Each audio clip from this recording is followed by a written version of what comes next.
Sanjna here. Welcome back to my channel. I hope you guys are all doing really well. Now, as you can tell by the title of today's video, I wanted to take you through the 5 top reasons why I think everyone who is a student who is at uni should take up an internship or a part-time or full-time job. So if you are interested in seeing top 5 reasons, then please keep watching, and if you haven't already, then please do subscribe to my channel down below, and let's just get started in today's video. Now, the first reason why students who are at uni or high school should actually take part in an internship or apply for a job, because it builds your CV or resume quite early on. Now, as you all know, in my last video, I mentioned the importance of having a good CV and making sure it is up to date. Now, that's all well and good, but if you don't actually have the experience, then what are you going to put on your CV? So I think definitely starting early on is very, very crucial in making sure that you are putting yourself forward for success. Now, I do know that if you are in high school or uni and you've never really worked before, then it may be hard for you to get a paid job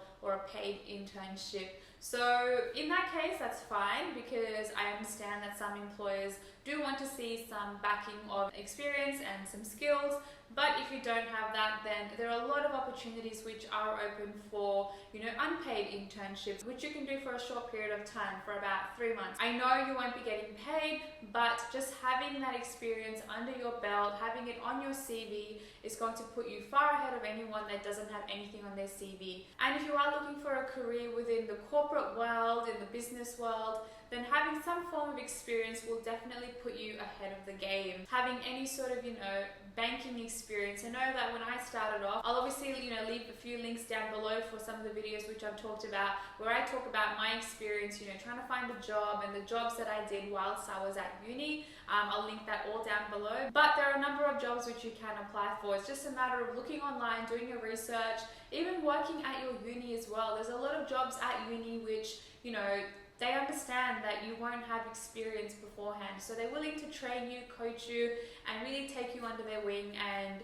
make sure that you are gaining the skills that you need. So yeah, looking at university websites for any sort of, admin duties, any admin work that you can take part in, any, librarian type work, or if not, and you want to get into the real world, early on, then I know a lot of banks, a lot of organizations, they have a few entry-level jobs which you can take part in. Now, my entry-level job was when I worked at the bank, and I was working as a customer service representative for a call center. Now, that was an entry-level job where I was just on the phone taking queries about, account openings, credit cards, mortgages, home loans, just the basic stuff. So definitely keep your eyes out. There's a lot of work out there to be involved in. So definitely putting yourself out there, doing the research and trying to find something that you can do, either unpaid or paid, will definitely benefit you down the track. Because having that on your CV is just putting you ahead of anyone that doesn't have anything on their CV if they are applying for a graduate position. And we all know that having a really good CV is very important in this day and age, because the employer only has your CV to go off to advise them, whether you're a suitable candidate or not. So having something on your CV is definitely very important than having anything at all. Now, the second reason why I think a student should take part in, paid or unpaid work whilst they're studying at uni is because on your CV, it shows to your potential employer that you are able to multitask. Now, multitasking is very important in this day and age. The work that you're involved in, and especially I know a lot of my viewers are all really interested in the corporate world, but let me tell you guys, you need to be able to multitask. So if you've got on your resume that you are able to, study at uni, you're working as well, you've got your life in order, you can manage a few things at the same time, that's what they like to see, that you won't sort of be, struggling under pressure if a few things pop up. So you want to show to them and prove to them that you can manage a few things at the one time. So having a few jobs, a few extracurriculars as well is also very important,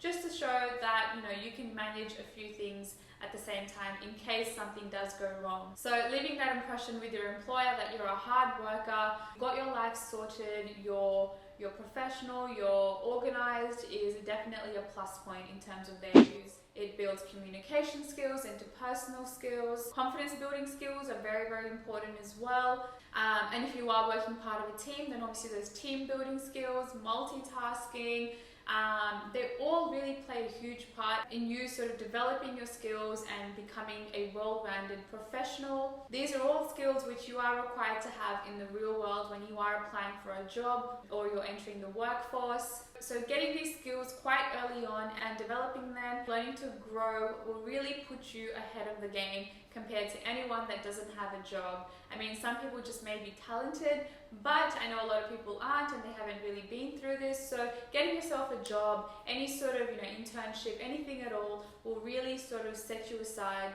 amongst the rest of the crowd. And all of these skills, all these communication, interpersonal, confidence skills are lifelong skills which a person should actually have.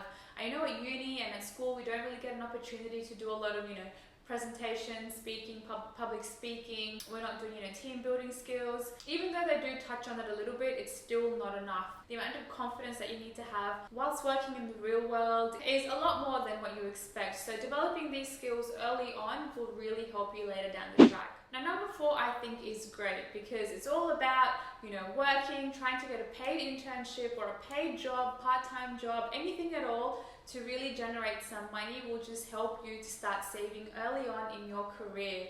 I'm a really big advocate in saving early, making sure that you are financially stable, you can support yourself, you don't need to rely on anyone else, and you're really looking out for yourself, and you can start investing early on. I think it's so important to start investing early on, but just be mindful, I'm not a financial advisor, so what you do with your money, I do recommend speaking to a financial advisor.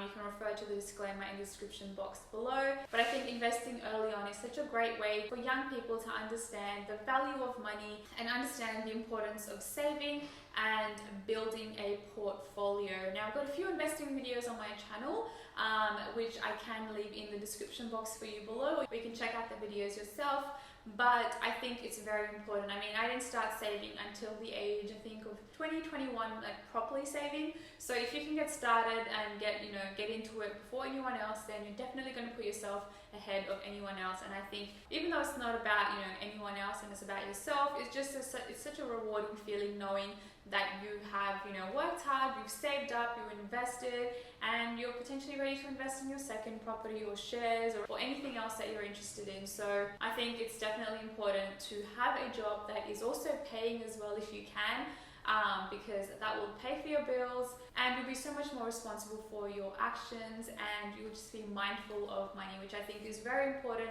to start learning that early on in your life, because a lot of people sort of start thinking about money once they're in their mid-20s, late 20s, early 30s, and by that time it just gets a little bit hard. So if you can start now and set yourself up, then you'll definitely see the rewards later down the track. Now, number 5 I think is very important. I think if you are a student, either at high school or uni, then having a job or having anything really that you can do to break away from all of that study time. You don't want to be studying 24/7. You want to be able to do something else, and if that means having an extracurricular, taking yourself away from studying, doing something else, and if that means it's extracurricular, then so be it. But if you are able to land yourself a job, something which you can really develop your personal skills, your professional skills, all whilst being at uni or being at high school, then I think it's definitely a plus point. I think it's very important to definitely take a step back from studying, do something else, because everyone needs breaks at the end of the day. So yeah, definitely having something that really takes your mind off from studying, I think is very, very important. And those are the 5 reasons why I think a student should definitely look into getting some type of paid internship, unpaid internship, a job, a part-time, full-time job, whatever it is, and whatever they can manage to really set themselves up for success. Now, generally speaking, a lot of people who do start things early on are able to reap the benefits later down the track. It's just a common rule that everyone knows. If you start early, you're able to get to that position, or if you want to retire early as well, then you're able to get to that position a lot earlier if you do start, working, saving, investing, and all of that good stuff. So I hope you guys really enjoyed this video. Let me know if I missed anything down below, or what other videos you would like to see from this channel. And as always, if you are interested, then I do have an Instagram page as well, which I have recently launched. And it really correlates well with this channel. So if you want to see tiny bite-sized pieces of content to consume on the go, then I definitely suggest you follow that page. It's called Success by Sanjna. It's the same name as this channel here, and I'll leave all the details in the description box below. But other than that, I hope you guys enjoy the rest of your day, and I will catch you in my next video. Thanks guys.